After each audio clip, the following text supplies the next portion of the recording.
regulatory requirement. By eliminating unnecessary delays, the bill would protect against running afoul of our international obligations under the WTO. It would provide a clear resolution to the outstanding questions surrounding the regulatory approval of the infrastructure necessary to allow the export of a product, and that's a principle that domestic manufacturers strongly support. Developers looking to build an LNG facility must subject themselves to basically running a gauntlet of a long, complex, and multifaceted permitting process. At a minimum, they should be able to rely on some amount of certainty that once they've gone through that process and received all their permits and approvals, that the DOE will quickly decide on a final license to export. S33 provides this certainty while ensuring that all environmental laws will be complied with to their absolute fullest extent. Manufacturers support S33 and urge the committee to approve this legislation. Thank you. And finally, Mr. Koranyi. Thank you, Madam Chair. Thank you, Ranking Member Cantwell, members of the committee. I am honored to appear before you today to discuss the LNG Permitting Certainty and Transparency Act's geopolitical implications. I will make 3 brief points in support of the Act. Point number 1, European energy security is a matter of national security for the United States.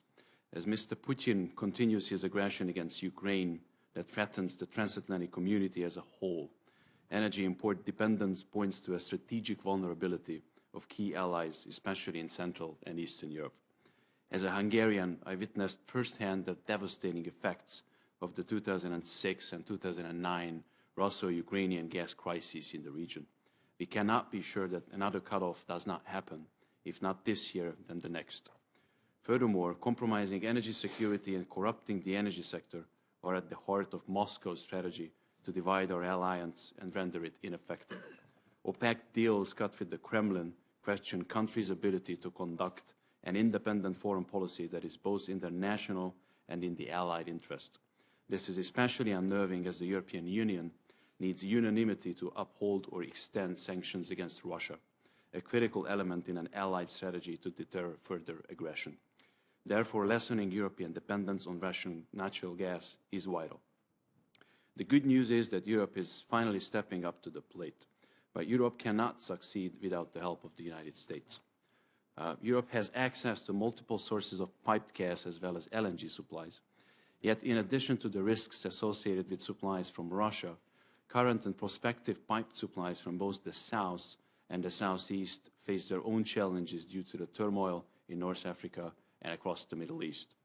Most LNG supplies outside the US are not without risk either. LNG exporters such as Nigeria and Yemen are facing terrorist and insurgent activity. Producers such as Egypt and Indonesia have to grapple with increasing domestic demand that limit their export capabilities. And Qatar's the biggest LNG producer to date. Its LNG tankers have to press to the Strait of Hormuz and the Suez Canal, both potential liabilities. Meanwhile, US LNG supplies do not face such geopolitical qualms. US LNG would provide a reliable and competitive alternative to the allies in Central and Eastern Europe.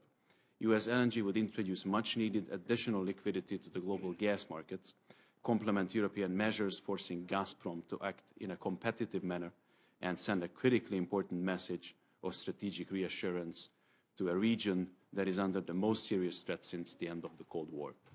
Point number 2, even if not a single drop of gas makes it to Europe, which I believe is a very unlikely prospect, US LNG exports will nevertheless substantially improve European energy security, including that of Ukraine.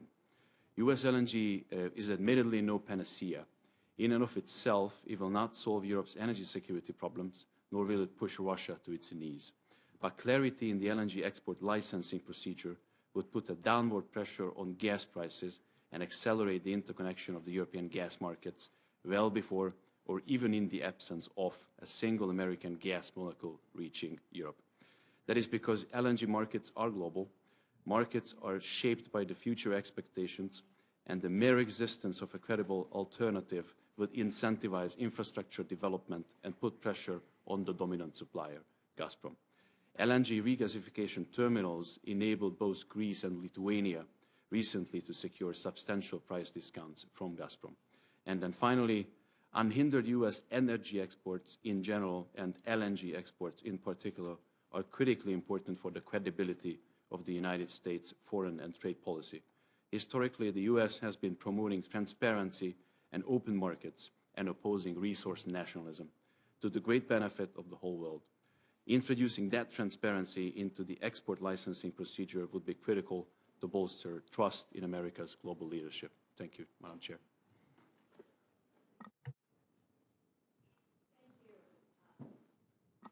Thank you, all of you this morning for your testimony, your comments. We greatly appreciate it. We'll now begin questions from the members. I would ask members to be sure to limit your time to 5 minutes, as we've got a lot of folks to get through, and we've got votes that are theoretically going to begin around 11 o'clock. Mr. Smith, I would like to start with you. Reading through both your written testimony and the